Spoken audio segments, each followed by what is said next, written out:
Halo teman-teman, Assalamualaikum. Kembali lagi di channel Ali 80. Kali ini podcast mengambil tema arti kemerdekaan bagi TKI atau TKW di luar negeri, khususnya ya di Arab Saudi, karena saya bekerja di Arab Saudi. Nah, kita tahu bersama kan kemarin tanggal 17 Agustus kita merayakan negara kita merayakan kemerdekaannya yang ke-75. Jadi sudah 75 tahun merdeka. Tetapi apakah kemerdekaan itu bisa dirasakan semua rakyat Indonesia? Ya, kalau menurut arti kata merdeka terlepas dari penjajahan, iya. Kita sudah punya paspor sendiri, punya bendera sendiri, berarti kan kita merdeka.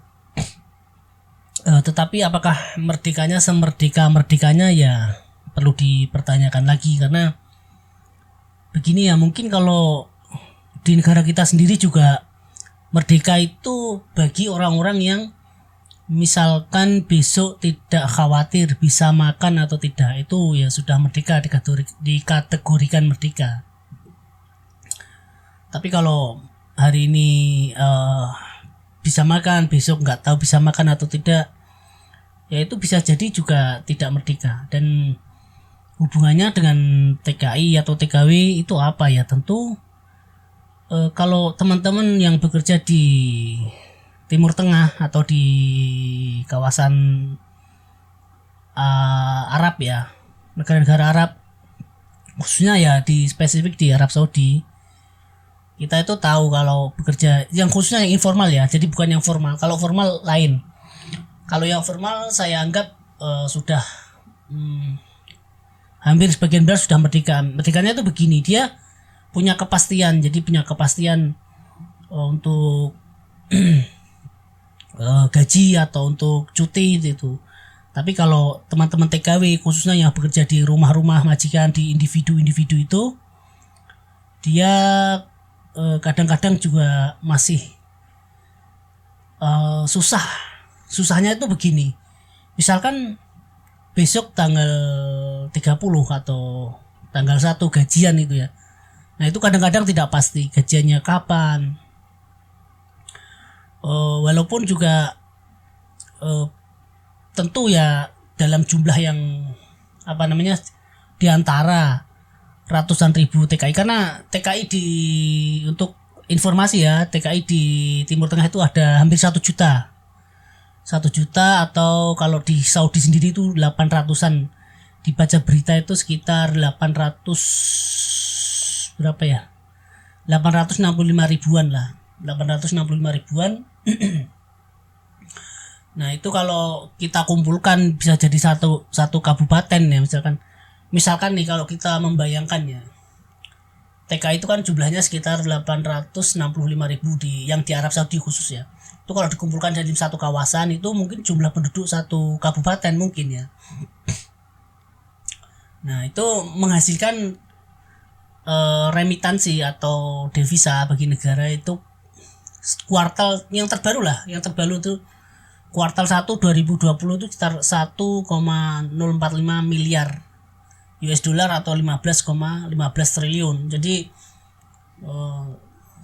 satu kuartal itu ya 4 bulan pertama tahun 2020 itu sudah menghasilkan 15 triliun. Kalau kali 3 aja sudah 75 triliun. Itu sudah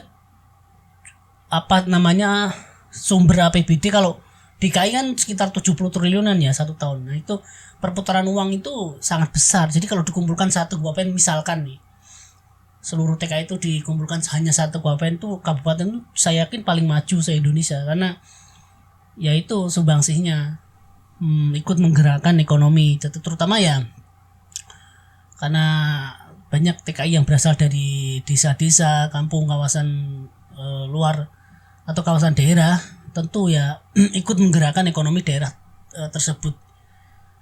Dan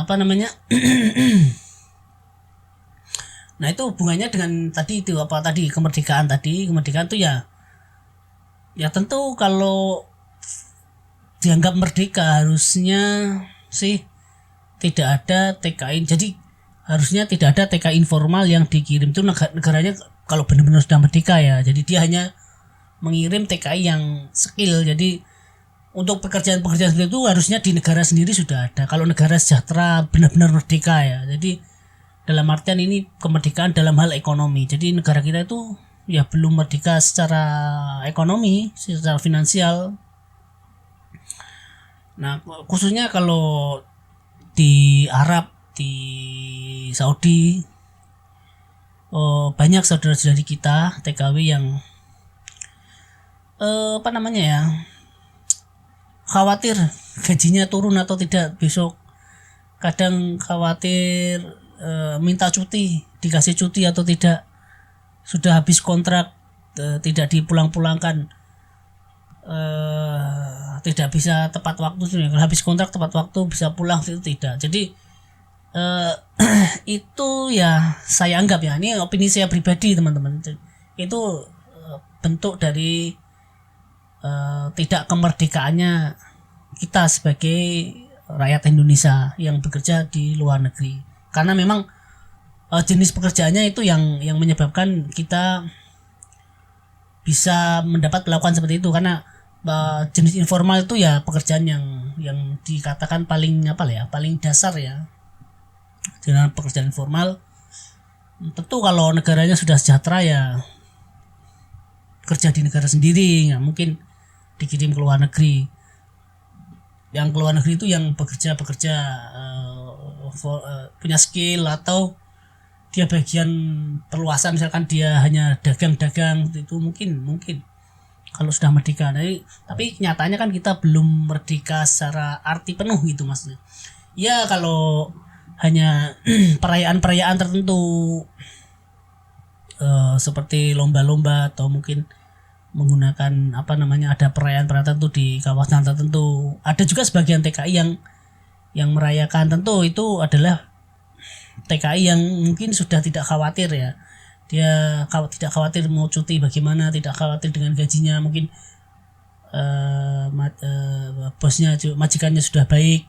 Ya, jadi tidak ada kekhawatiran. Itu artinya dia sudah merdeka. Jadi dia sudah bisa caranya, istilahnya mencari jalannya sendiri gitu. Maksudnya jalannya sudah mantap gitu. Jadi kalau teman-teman yang masih kadang-kadang ditahan gajinya, kadang-kadang ditahan tidak bisa cuti, tentu itu ya itu namanya merampas kemerdekaannya. Jadi ya memang ya kita itu sebenarnya ke Saudi itu dibayar waktu kita. Jadi waktu kita itu diambil kemudian dibayar.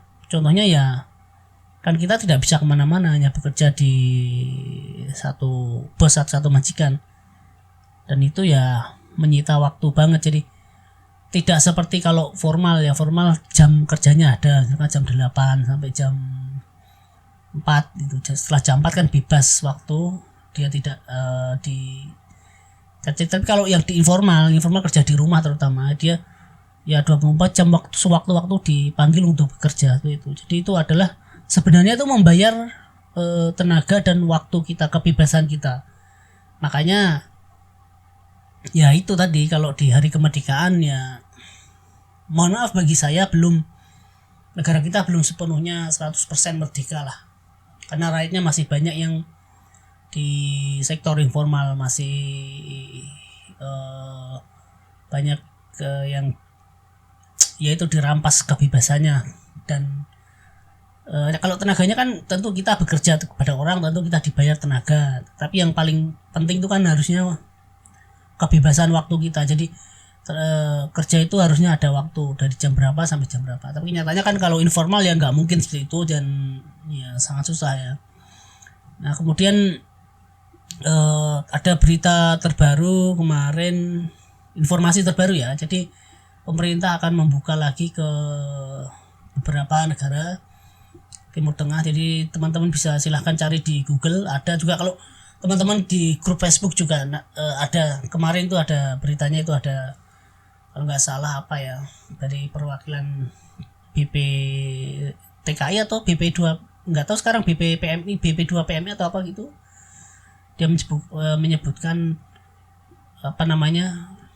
ada berita bahwa TKI harus dijadikan VVIP.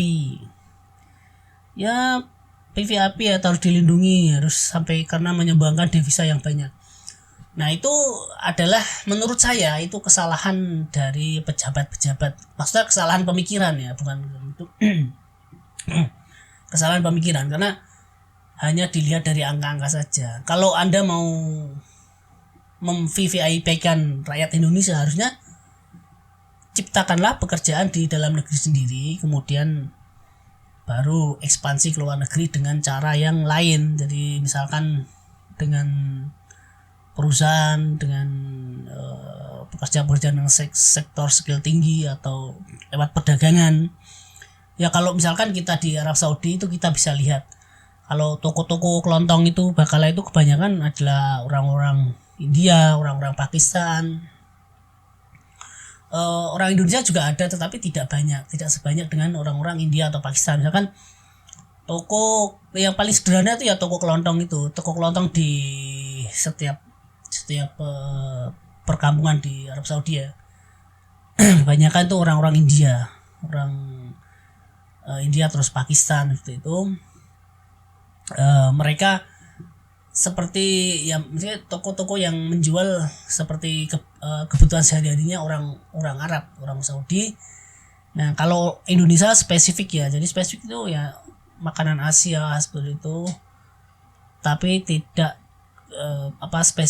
seperti umumnya kebutuhan sehari-hari orang Saudi itu. Jadi makanya karena dia spesifik ya sedikit jumlahnya gitu. Jadi kalau mungkin ya yang diekspor itu pedagang-pedagang toko itu, nah itu mungkin lebih baik ya. Jadi ya karena saya punya pengalaman sih, dulu ada cerita orang India juga, orang Kerala, gimana dia dia cerita cara buka toko di Arab Saudi.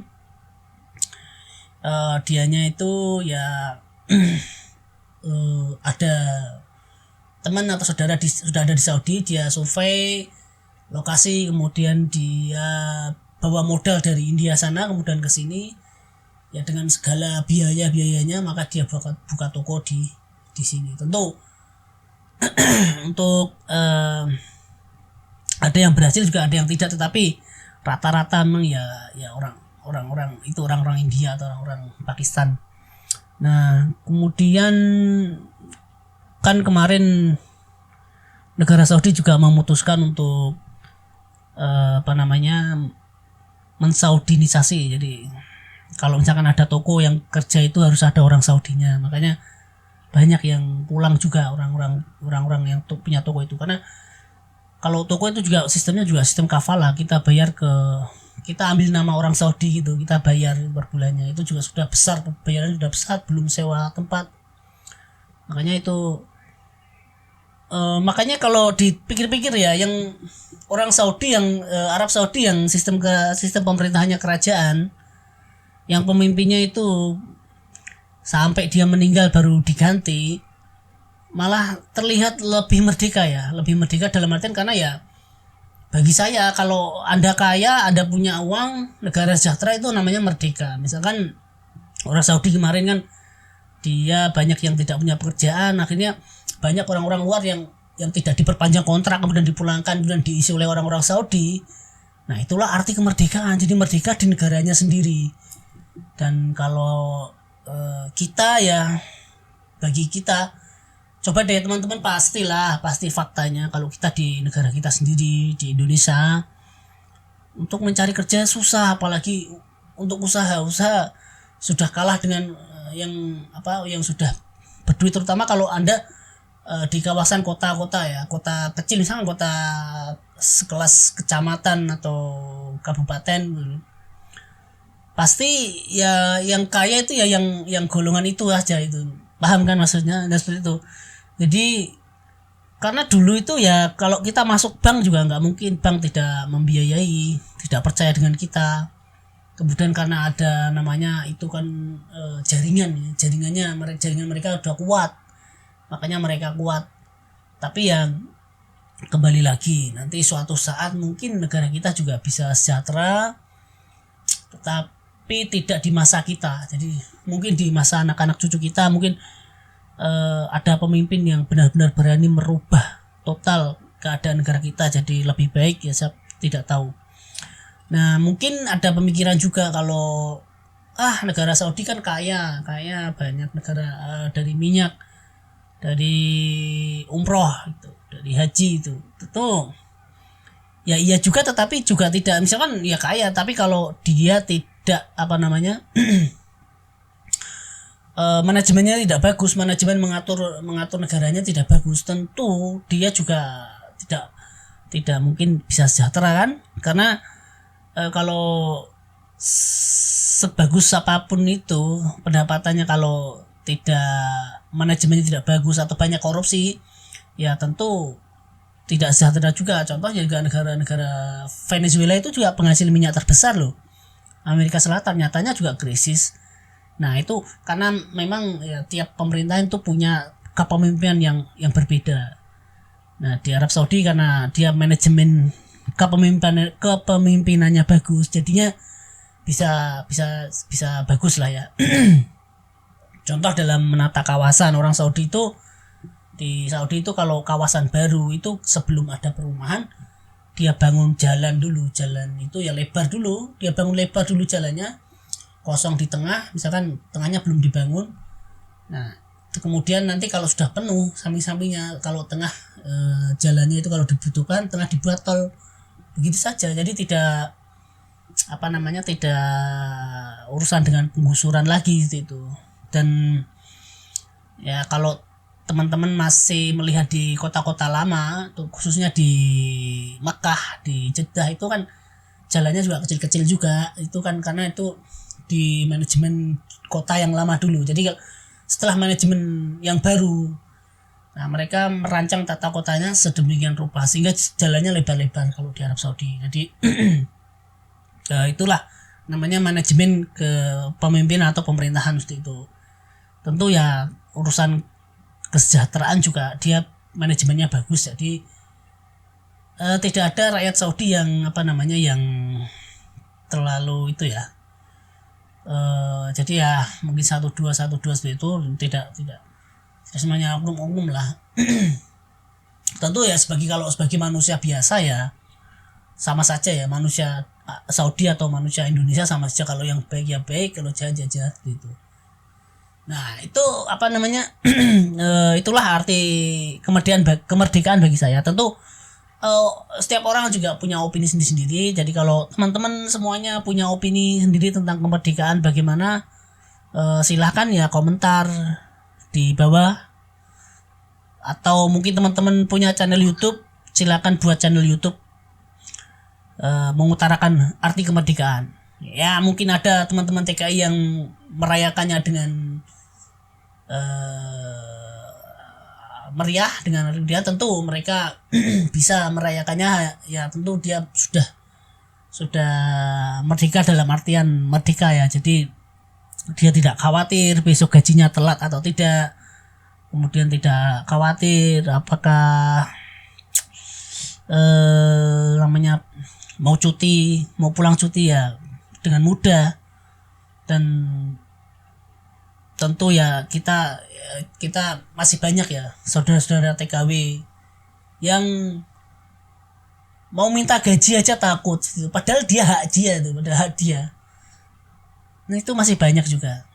Tapi ya tentu ya tidak sebanyak jumlah yang di sini. Karena dari 800.000 itu tentu ya enggak semuanya, tentu ya baik, tapi rata-rata kalau ini pasti Anda dan saya sepakat, rata-rata kalau di Arab Saudi minta cuti itu susah banget. Jadi minta cuti itu susah banget kadang, ya karena tidak, kontrak itu tidak hampir tidak diindahkan ya. Jadi kalau kita tidak mengingatkan itu, majikan ya tidak lihat kontrak seperti itu, dan ya banyak lagi lah. Dan itu artinya itu ya kita belum sepenuhnya merdeka. Jadi ya di hari ulang tahun kemerdekaan negara kita ini ya semoga kedepannya lebih baik lagi, dan semoga teman-teman di Arab Saudi juga tetap semangat dalam mencari nafkah, sehingga kita nanti bisa berusaha sendiri di negeri sendiri tanpa harus apa ya namanya ya, tanpa harus bersusah payah di negeri orang. Dan semoga ya pemerintah lebih baik ke depannya juga. Ya kalau belum bisa mensejahterakan rakyat, setidaknya kita bisa memperoleh kemudahan-kemudahan dalam kita mencari nafkah ke luar negeri, dalam proses pencari nafkah ke luar negeri itu. Nah, oke. Itu teman-teman arti kemerdekaan bagi saya seorang TKI di Arab Saudi, dan mungkin sebagian teman-teman juga merasakannya. Silahkan kalau Anda punya opini pribadi atau punya pendapat lain, silahkan di kolom komentar kalau mau berkomentar. Dan terima kasih. Wassalamualaikum. Ciao.